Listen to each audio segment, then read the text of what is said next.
Becoming the teacher I had always admired. Today is observation day.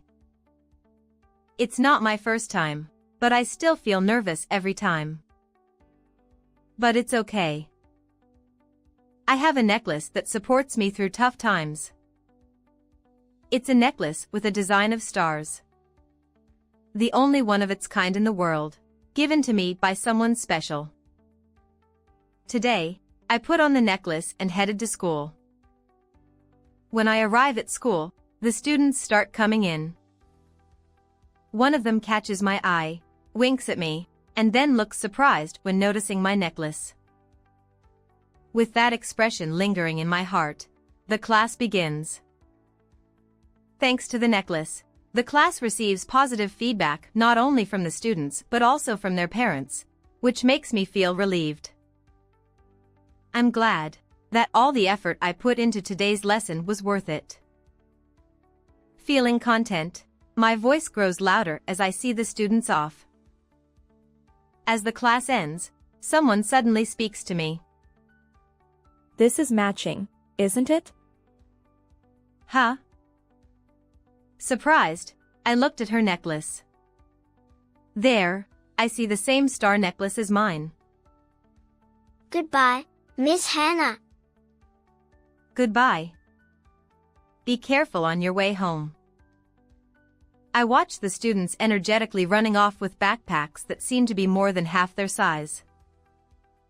I see this scene 5 days a week, yet it never fails to dazzle me so much that I can't help but squint. A few years ago, I achieved my long-held goal of becoming a teacher. Every day is a new experience for a novice teacher.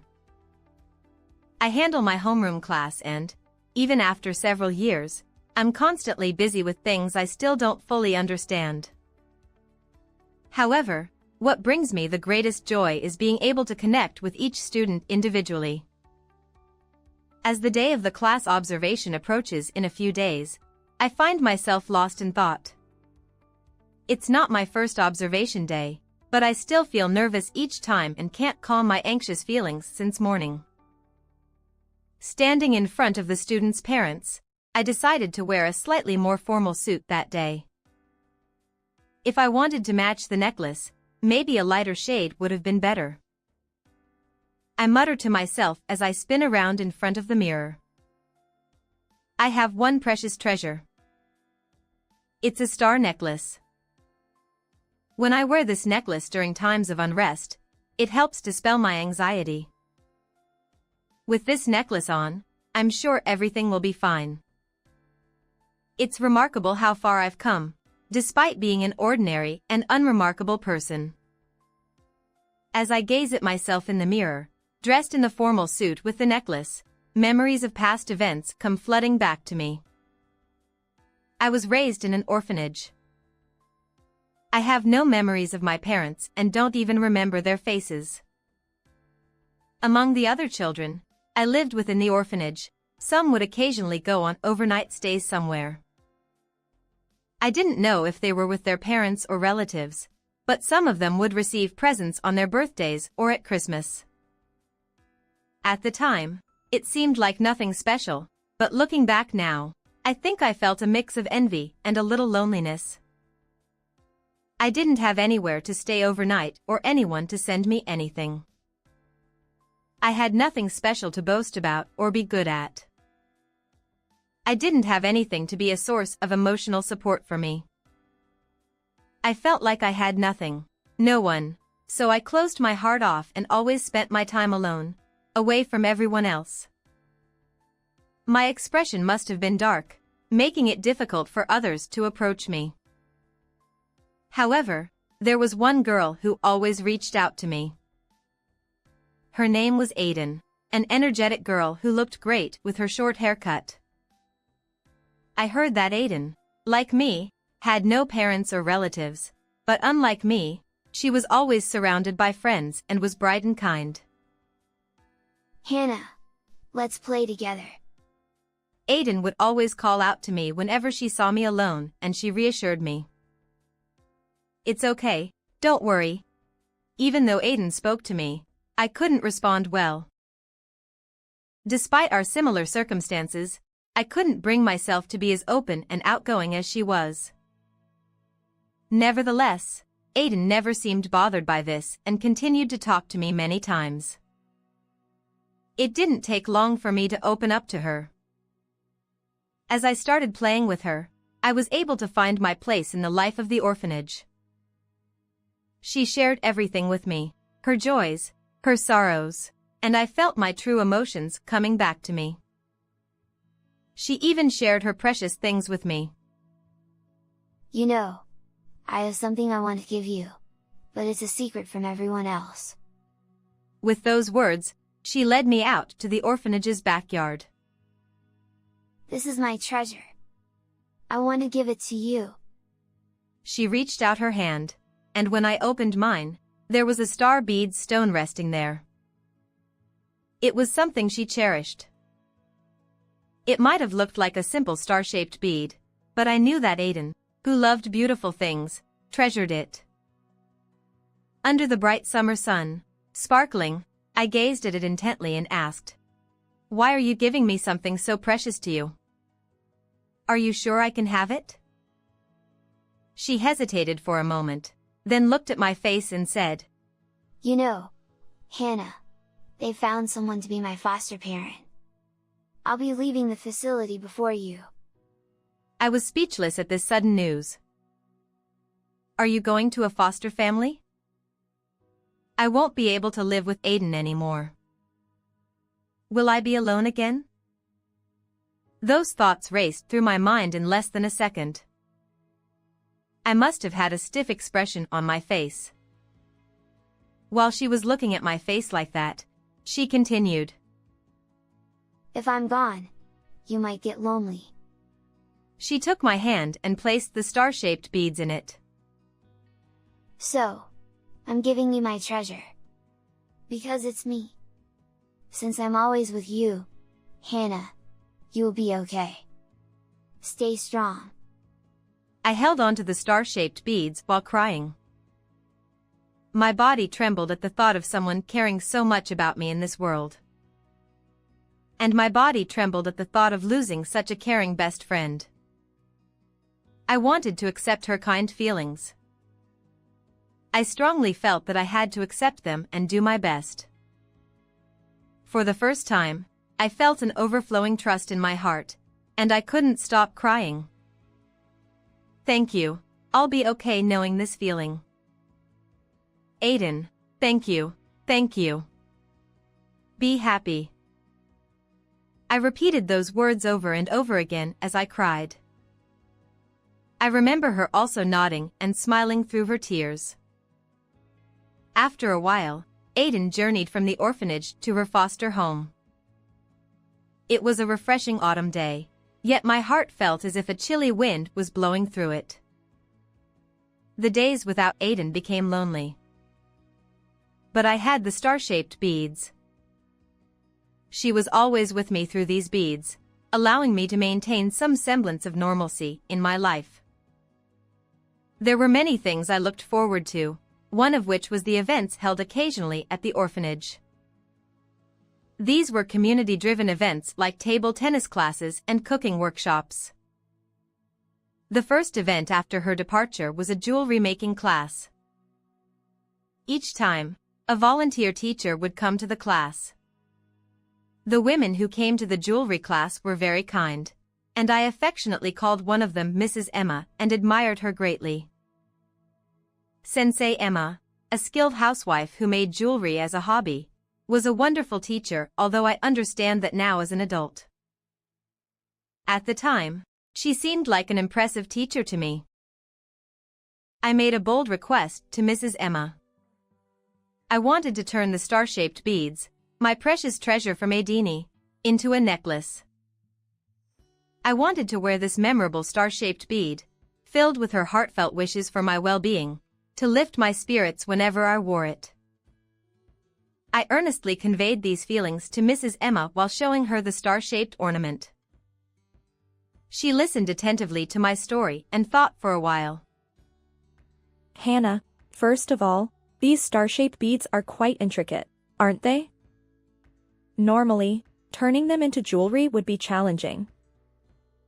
Does that mean it's impossible? Feeling sad, tears welled up in my eyes. She gently smiled and shook her head. No, there's a way. She took the star-shaped beads from my hand and gently placed them on her palm. These star-shaped ornaments hold precious memories for you. I want to help make your wish to always carry these memories with you come true. It will be a bit challenging, but do you think you can handle it? Overjoyed by her words, I jumped up. Please teach me. I'll do my best. First, thread the star-shaped beads onto the chain. In this way, Mrs. Emma taught me an advanced processing method that isn't commonly done, especially for someone as young as I was. It required patience and meticulous work over time. After hearing the explanation and expressing my determination to proceed, she nodded in agreement. Well then, Hannah, let's work hard together. She listened attentively as I earnestly explained what I wanted to achieve. She guided me through what was necessary and how to attach the slide holes, making me think through each step and ensuring I understood. As I desperately worked on making the handmade necklace, I began to feel the joy of being taught and the pleasure of learning. She taught me with a serious expression, never showing a hint of annoyance. After a long time, the necklace was completed. The stars on the necklace seemed to shine happily. Hannah, you did a great job to the end. I'm sure your friend will be delighted too. Seeing my completed necklace, she was as delighted as if it were her accomplishment. It was the first time I had met an adult like that. I wanted to become an adult like her. I wanted to become an adult who could be approached by children in this way. I wanted to become a teacher who could teach children like Mrs. Emma. This experience led me to aspire to become a teacher. Today is Observation Day. I am wearing that necklace close to my heart again today. This necklace has been with me on many important occasions throughout my life. Using this handmade necklace filled with memories as my emotional support, I have persevered until today. The handmade necklace has gradually aged and even come close to breaking at times. However, each time, I reinforced it, repaired it, made slight adjustments, and continued using it up to this day. The methods of reinforcement and repair were not my ideas. They were taught to me by Mrs. Emma. When she taught me how to make the necklace, she didn't just teach me how to craft accessories. She also taught me maintenance and repair methods that I would need in the future. She prepared me with the means to overcome difficulties on my own if they were to arise in the future. Mrs. Emma's guidance, where she imagines and involves herself in her students' lives far beyond, is the ideal of an educator in my opinion. As a teacher, I vowed to never forget this ideal.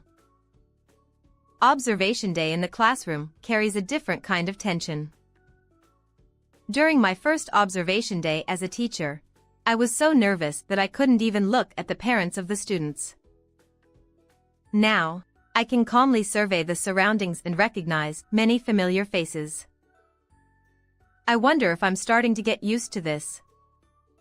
No, maybe it's also thanks to Aiden's necklace, I thought to myself as I looked around the classroom. As I surveyed the room, I noticed a person among the adults standing at the back whom I had never seen before. Could that be Josh's grandmother? John is a lively boy in the class I teach who talks to me every day. I remembered something he had said recently. Hey, you know what? My grandma is coming to the next class observation. Mom and Dad couldn't come because they had to work, and I was feeling lonely, but since Grandma is coming, I'm going to do my best.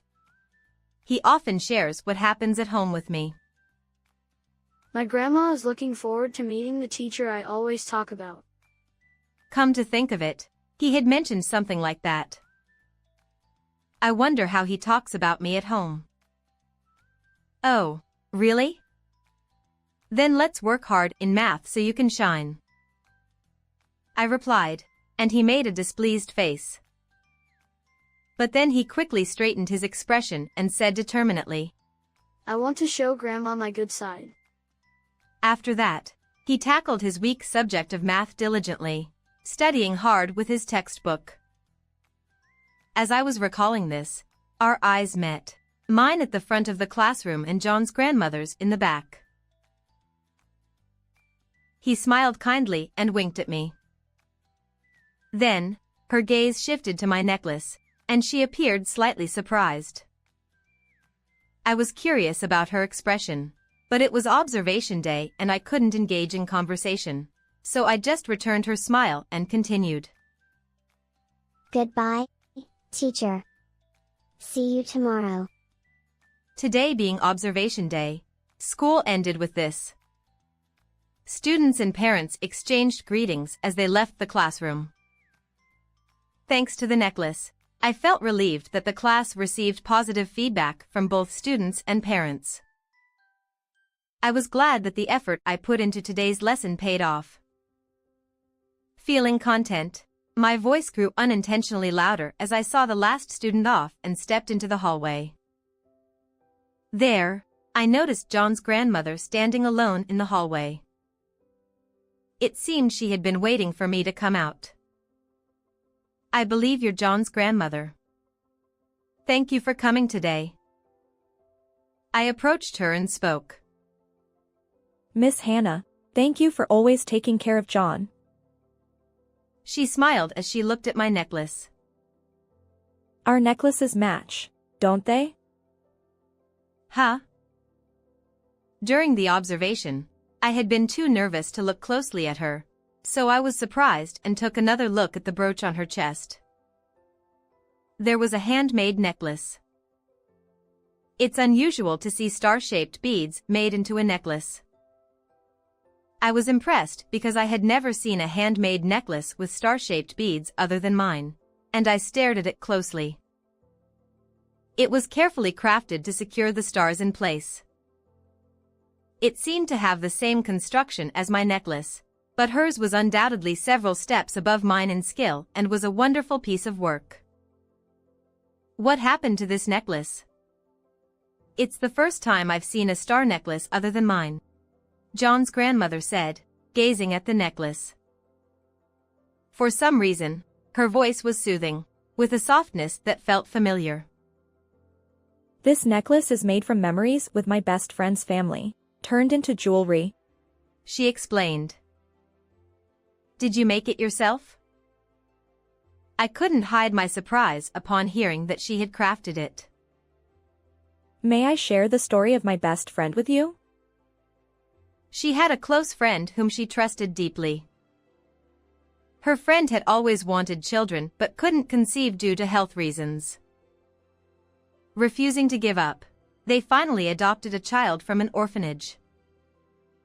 The adoptive family and the child developed a wonderful relationship and became a truly happy family, just like their own.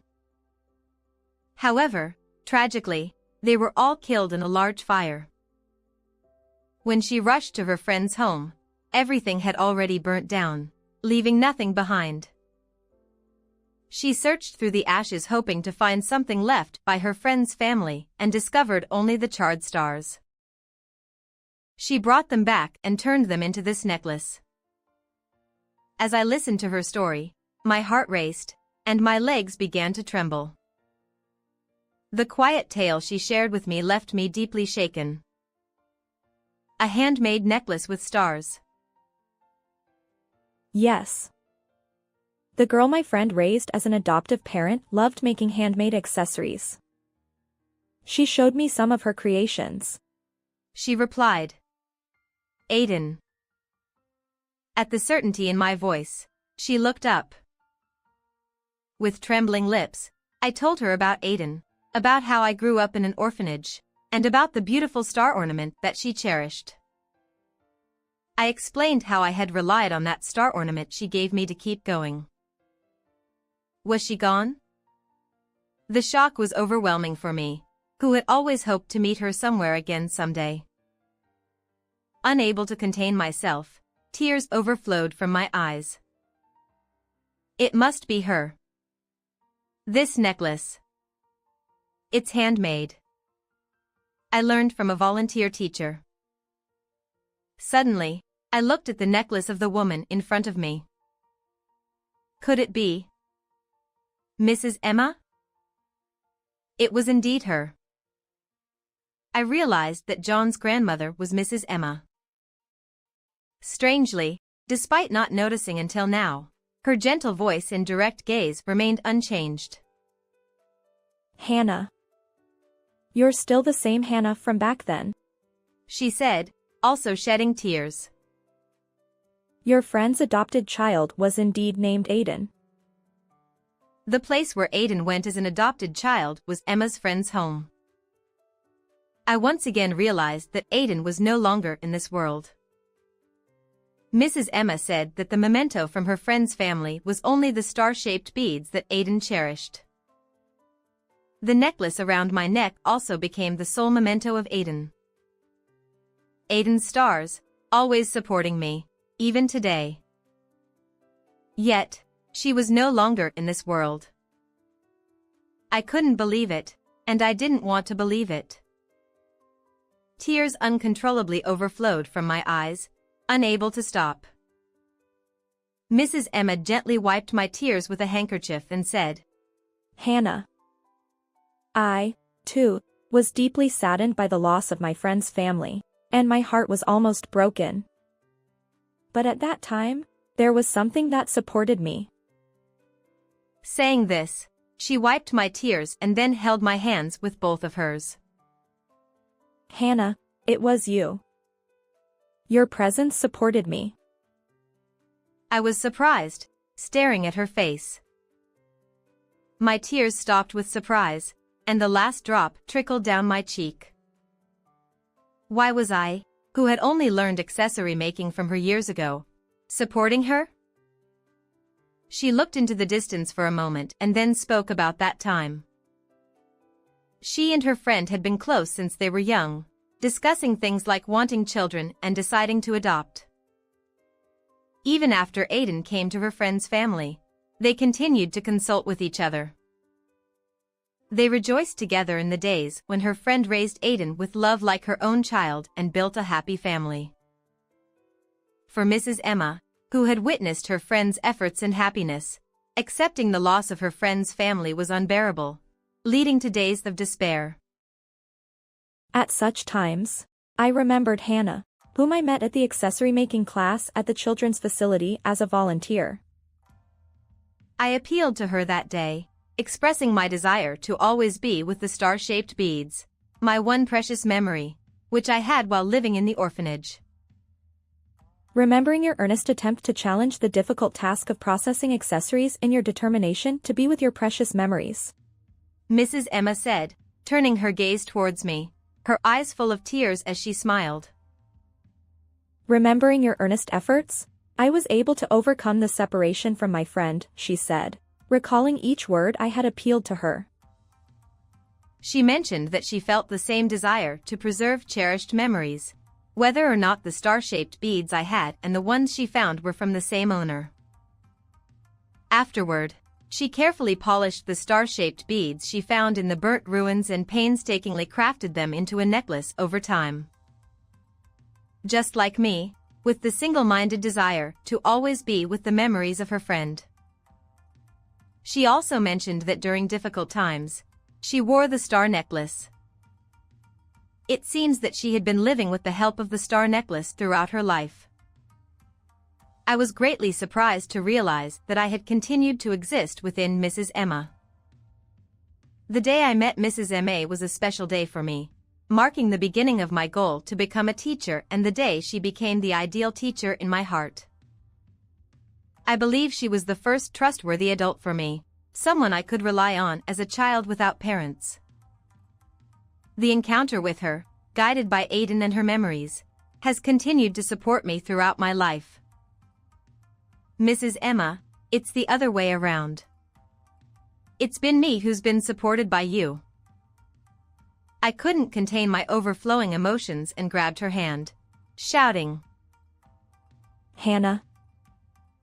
I shared with her all the feelings I had for her from the day we made the necklace together, along with everything that happened until I became a teacher. The events of that day have been the support for your life.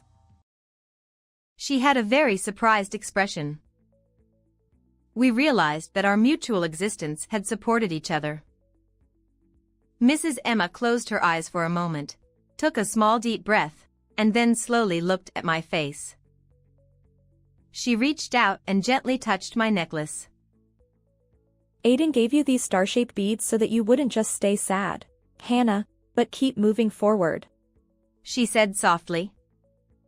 Then she let go of my necklace and gently touched the necklace around her neck.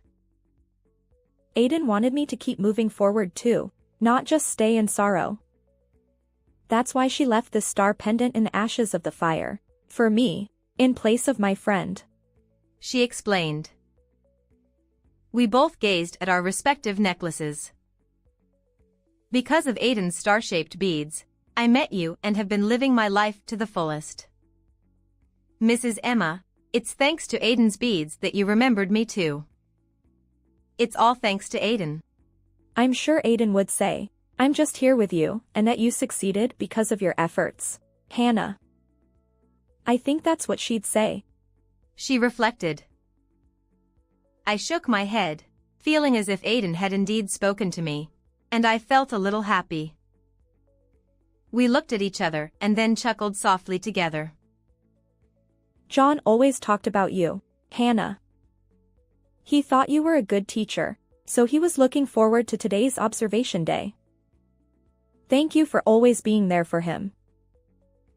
No, I'm always worried if I'm doing teacher-like things properly. But if he thinks I'm a good teacher, it's because I'm imitating you, Mrs. Emma. Once again, we locked eyes and chuckled softly together. She narrowed her eyes, now with a few more wrinkles than in my memory, and smiled with the same unchanged face. The hallway had gradually emptied of people and became quiet. Mrs. Emma and I walked out of the school building side by side. Outside, the bright afternoon light was shining. A pleasant breeze gently blew around us. The sky was clear blue with scattered white clouds. Hannah, I was truly happy to know that you're working hard as a teacher. I've felt supported by the little you from that day, but now I feel like I'm being supported by you of today, she said, stopping and looking straight at me. Mrs. Emma, you have been and will always be the ideal teacher for me. Thank you for showing me the way forward. She then stepped forward and put her arm around my shoulder. I reciprocated by gently hugging her back. I'll see you at the school gate. We then parted and walked side by side towards the school gate. Suddenly, Mrs. Emma stopped and looked up at the sky. You know, above that sky, there's Aiden and her family. I also looked up at the sky. I still can't believe that Aiden is no longer in this world, and it's truly sad. But that's only because I didn't know. Even when Aiden was alive and even after her physical presence left this world, she was always supporting me. That's the incredible power of her feelings and memories, which remain unwavering no matter what. What an amazing strength. Moreover, the fact that she has been supporting me unknowingly supported Mrs. Emma as well. Just how powerful is that? Aiden is truly incredible. I believe that Aiden will continue to watch over me, and so will her dear family member. I wonder if Aiden is watching us now, seeing us getting along and smiling. I feel like she's saying, don't be lonely. When thinking of the deceased, it's said that flowers rain down in the afterlife. I wonder if right now, There's a downpour of flowers where they are. I hope so. Thank you, Aiden. I'll keep doing my best from now on. It's going to be okay. As we looked up at the sky, out-of-season cherry blossoms rained down on us, and our necklaces sparkled brightly. How did you find this story? Please remember to subscribe to the channel. Well then, let's meet again in the next video.